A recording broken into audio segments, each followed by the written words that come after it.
പവിത്രം സീരിയലിൻ്റെ പുതിയൊരു സ്റ്റോറിയിലേക്ക് എല്ലാവർക്കും സ്വാഗതം. അങ്ങനെ പ്രസവത്തിനായിട്ട് ഹോസ്പിറ്റൽ അഡ്മിറ്റായ വേദ മലയാളികളായ ഒരു കുടുംബത്തെ പരിചയപ്പെടാണ്. ആ ഡൽഹിയിലെ മൊത്തം വിറപ്പിക്കുന്ന വരുൺ എന്ന ഒരു പോലീസ് ഓഫീസറുടെ കുടുംബത്തെയാണ് അവൾ പരിചയപ്പെടുന്നത്. വരുണിൻ്റെ അമ്മ വളരെ സ്നേഹത്തോടു കൂടെ വേദിയോട് സംസാരിക്കാണ്.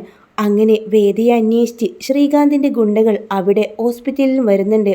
വരുണിൻ്റെ അമ്മയ്ക്ക് വേദിയുടെ ഫോട്ടോ കാണിച്ച് അവളെക്കുറിച്ച് ചോദിക്കുമ്പോഴാണ് അവർക്ക് വേദിയോട് എല്ലാ കാര്യങ്ങളും ചോദിച്ചറിയേണ്ടി വരികയാണ്.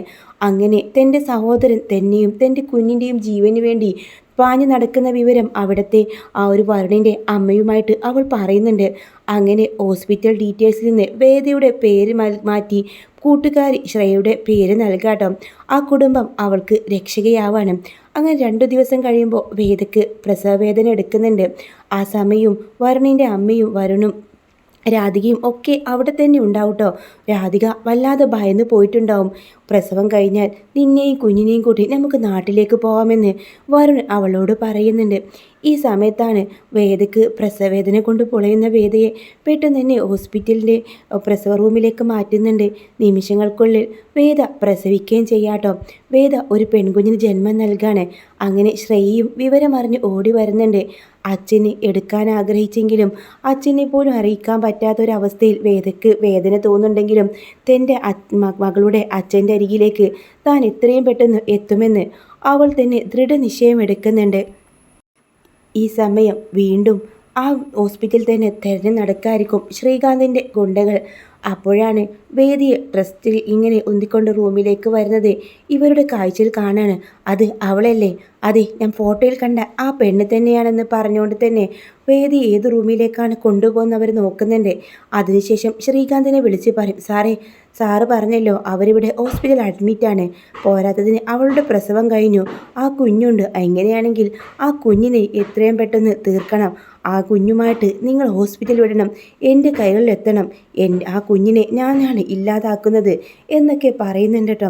അങ്ങനെ കുഞ്ഞിനെ തട്ടിയെടുക്കാനായിട്ട് ആ ഗുണ്ടകൾ പതുങ്ങി വരുന്നത് വരുണിൻ്റെ അമ്മയുടെ കണ്ണിൽ പെടുന്നുണ്ട്. അവരാണെങ്കിൽ ഹോസ്പിറ്റലിൽ ആ റൂമിലേക്ക് വന്ന്, വേദേ മോളെ നീ പുറത്തിറങ്ങരുത്, ആ ഗുണ്ടകൾ ഇവിടെ തന്നെ ഉണ്ട്, നിൻ്റെ കുഞ്ഞിനെ കൊണ്ട് എടുത്ത് കളയാനാ അവരുടെ പ്ലാൻ എന്നാണ് തോന്നുന്നത്. നീ ഈ റൂമിലേക്ക് വരുന്നത് അവർ കണ്ടിട്ടുണ്ട്. ഫോൺ എടുത്തുകൊണ്ട് മകനെ വിളിക്കുന്നുണ്ട്, വരുണേ ഒരു അത്യാവശ്യമുണ്ട്, നീ പെട്ടെന്ന് ഹോസ്പിറ്റലിലേക്ക് വരണം. അങ്ങനെ വരുണിനെ കാണുമ്പോൾ ഈ ഗുണ്ടകളൊക്കെ അവിടെ നിന്ന് പോകുന്നുണ്ട് കേട്ടോ. ഇനിയിപ്പോൾ കാര്യങ്ങളൊന്നും നടക്കില്ല എന്നവർക്ക് തോന്നാം. നാളത്തേക്ക് നോക്കാം. ആ വേദ കിടക്കുന്ന അതേ റൂമിലേക്ക് തന്നെയാണ് ഈ പോലീസ് ഓഫീസറും പോകുന്നത്.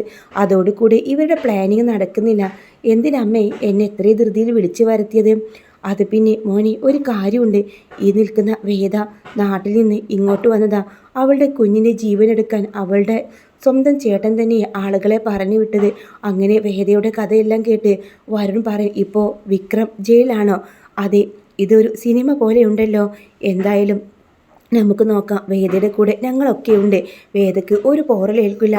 അങ്ങനെ രാധികയെ ഡിസ്ചാർജ് ചെയ്യാൻ ആ സമയം തന്നെ വേദിയെ ഡിസ്ചാർജ് ചെയ്യുന്നുണ്ട്. വേദ ഇനി എങ്ങോട്ട് പോവും ഈ കുഞ്ഞുമായിട്ട്? തനിച്ചെന്തായാലും കൂട്ടുകാരുടെ അടുത്തേക്ക് പോവേണ്ട. ദേ ഞങ്ങളുടെ വീട്ടിൽ ഇഷ്ടം പോലെ സ്ഥലമുണ്ട്. വേദ അവിടെ കഴിഞ്ഞോ? വരുണിൻ്റെ അമ്മ അവളോട് പറഞ്ഞതോർത്ത് അവൾക്ക് വലിയ സന്തോഷമാവുന്നുണ്ട്. എന്നാലും ഞാൻ ആർക്കും ബുദ്ധിമുട്ടാവാൻ പാടില്ലല്ലോ. എൻ്റെ ഈ കുഞ്ഞിനും ഒരാപത്തും വരില്ല. ഈ കുഞ്ഞ് കുറച്ചാവുന്നതുവരെ മോൾ ഞങ്ങളുടെ വീട്ടിൽ കഴിഞ്ഞോ? അങ്ങനെ വരുണിൻ്റെ വീട്ടിലേക്കാട്ടോ വരുന്നത്. ഈ സമയം നാട്ടിൽ വിക്രമാണെങ്കിലോ വിക്രമിൻ്റെ ഓരോ കാര്യങ്ങൾ ചിന്തിക്കുക. അമ്മയ്ക്ക് അസുഖം കൂടുന്നതായിട്ട് അവൾക്ക് തോന്നുന്നുണ്ട്. എന്തൊക്കെയോ അമ്മ തന്നോട് പറയാൻ ശ്രമിക്കുന്നതും. അങ്ങനെ വിക്രം ജയിലിനുള്ളിൽ വേദയെക്കുറിച്ച് ഓർക്കുക. വേദ ഗർഭിണിയാണെന്നോ ഞാനൊരു അച്ഛനായെന്ന കാര്യം പോലും അറിയാതെ അവൻ അതിൽ വല്ലാതെ വിങ്ങിപ്പൊട്ടി നിൽക്കാണ്. ആ സമയത്താണ് കമലാമ്മയുടെ നിരോധനം.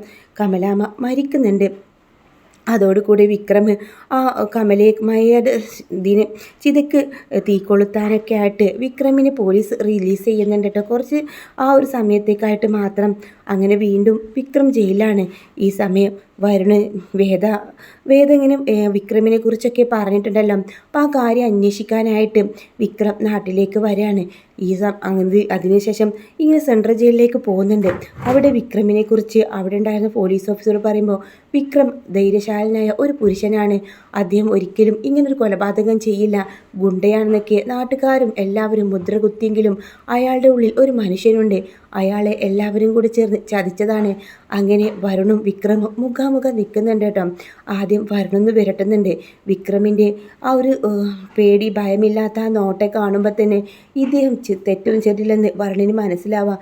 വിക്രം അതല്ലേ പേര്, എല്ലാ വേദയെ കാത്തിരിക്കായിരിക്കും അല്ലേ? വേദ എന്ന് കേട്ടതും എങ്ങനെ ഈ പോലീസ് ഓഫീസർക്ക് വേദയെക്കുറിച്ചറിയാം?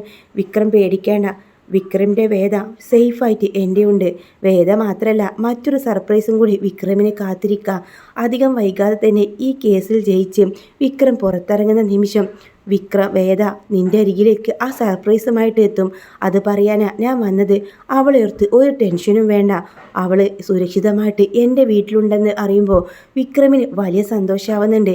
വേദ അത്ര പെട്ടെന്ന് തളർന്നു പോവില്ല. എന്തായിരിക്കും അവൾ എനിക്ക് മാറ്റിവെച്ച ആ ഒരു സർപ്രൈസ് എന്നോർത്ത് വിക്രമിൽ നിൽക്കുമ്പോൾ വീണ്ടും വരുൺ പോലീസ് വന്ന് പറയും. വല്ലാതെ അങ്ങ് ആലോചിച്ച് ആ സർപ്രൈസ് എന്താണെന്ന് കണ്ടുപിടിക്കേണ്ട, വിക്രമിനെ കൊണ്ട് കാണാൻ കഴിയില്ല എന്ന് പറയാട്ടോ. അങ്ങനെ വിക്രമിനും അറിയില്ല ആ സമയത്ത് വേദ ഗർഭിണിയാണെന്നോ താനൊരു അച്ഛനായെന്ന കാര്യം വരുൺ ഒരു സർപ്രൈസ് ഇട്ടോണ്ടാട്ടോ അവിടെ നിന്ന് പോകുന്നത്. വിക്രം 5 വർഷങ്ങൾക്ക് ശേഷം ജയിലിൽ നിറങ്ങുമ്പോൾ ആ കുഞ്ഞിൻ്റെ കൈ പിടിച്ചുകൊണ്ട് വേദ ആ കോടതി മുമ്പിൽ വന്ന് നിൽക്കുന്ന ആ ഒരു രംഗാട്ടോ പിന്നീട് കാണിക്കുന്നത്. വിക്രം തൻ്റെ മകളെ കണ്ണു നിറയെ കാണാം. പക്ഷെ കോടതിയിൽ നിന്ന് പുറത്തിറങ്ങിയ വിക്രമിനെ ആക്രമിക്കാനായിട്ട് ഗുണ്ടകൾ വരുന്നുണ്ട്. അതും ശ്രീകാന്തിൻ്റെ ഗുണ്ടകളാണ്. ഇതുപോലെ നമുക്ക് എല്ലാ കഥകളും കേൾക്കാട്ടോ. ഇതുപോലെ അപ്കമിങ് എപ്പിസോഡ് കേൾക്കാൻ താല്പര്യമുണ്ടെങ്കിൽ ഒന്ന് ചാനലൊന്ന് സബ്സ്ക്രൈബ് ചെയ്തിട്ട് സപ്പോർട്ട് ചെയ്യണേ.